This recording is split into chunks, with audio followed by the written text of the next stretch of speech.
مخکې دا کس چې کوم دی را مولانا و، بیا دې نه پس مفتی شو، اوس ډاکټر شو. ډاکټر معنا دا چې بس دی بس د دین په هر څیز پوهېږي که نه، او اوس د پی ایچ ډي وکړه دی کې په هر څیز پوهېږي. نو دی کله اوس راشي نو خلکو ته صرف وخاندي صرف وخاندي که نه.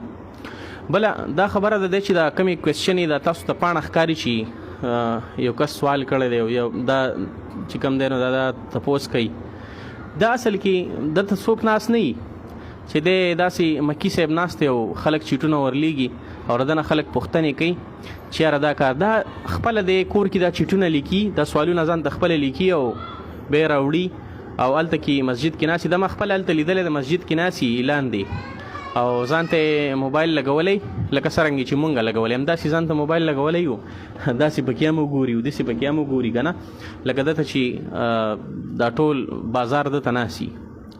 نو دی اصل کې مسله بیانوي او په مسله تحقیق نه کوي، په مسله مطالعه نه کوي. دی اوس دا وایي چې زمونږ په معاشره کې الله رب العزت علماو له عزت ورکړی دی، خو کم یو عالم نه چې الله رب العزت لږ عزت سیوا ورکړي، مشهور شي، تپوسونه ترې څوک کوي، دین خلکو ته رسوي، نو په نورو کسانو باندې سخته راشي هلکه دا ولې داسې کېږي او څنګه چل دی. حالانکې دا خو یوه عامه خبره ده چې اوله خلک علم حاصل کړي، دغه نه وروسته بیا سړی په هغې کې تخصص وکړي، مفتی شي پکې، دغه نه وروسته سړی پی ایچ ډي وکړي، ډاکټر شي، بیا د په احادیثو مبارکو باندې قرآن مجید باندې نور علماو نه ښه پوهېږي.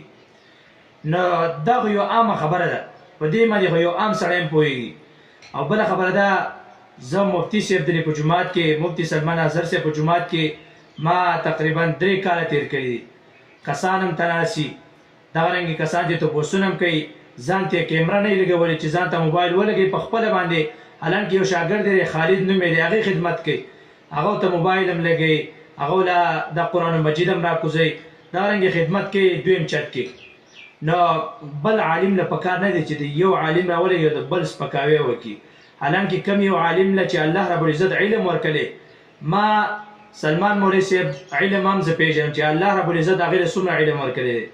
د جمال روغاني صاحب علم هم زه پېژنم، الله رب العزت چې سلمان مولوي صاحب کم علم ورکړی دی، هغه علم یې جمال روغاني نه دی ورکړی. جمال روغاني خو اوس فارغه شوی دی او مفتی صاحب څو کاله مخکې فارغه شوی دی، حالانکې ابتدا هم کړې ده، دغه رنګې تخصص هم پکې کړی دی او اوس پکې پی ایچ ډي هم کوي، دغه رنګې درس هم کوي او دا درسي عالم دا قابل دی.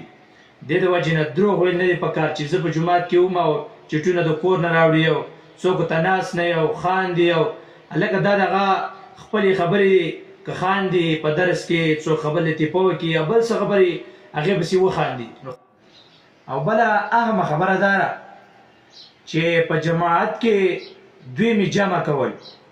نو دویمه جمع په جماعت کې کول چې د کم جماعت مؤذن مقرري، چې د کم جماعت امام می، امام یې دغه رنګې مؤذن او 15 وخته جمع کې امام کوي، مؤذن پکې اذان کوي، نو هغه جماعت کې بیا دویمه جمع کول دا مکروه تحریمي دي. او کم احادیث مبارکه چې راغلي دي، کم احادیث چې د دویمې جمع مبارکه راغلي دي، هغه کې د جماعت لفظ نشته چې ته دې په جماعت کې دویمه جمع وکړي. هغه کې عامه خبره دا ده چې که ته په صحرا کې که ته د جماعت نه بارې، نو بیا دا خبره شته چې یو کس اذان وکړي او بیا ودرېږي اقامت یې وکړي، بل کس یې لمونځ وکړي. هغه داسې ده، له اوله په مسله باندې تحقیق کوه، پوره خبره معلومه کړه، د هغې نه وروسته بیا ویډیوګانې کوه.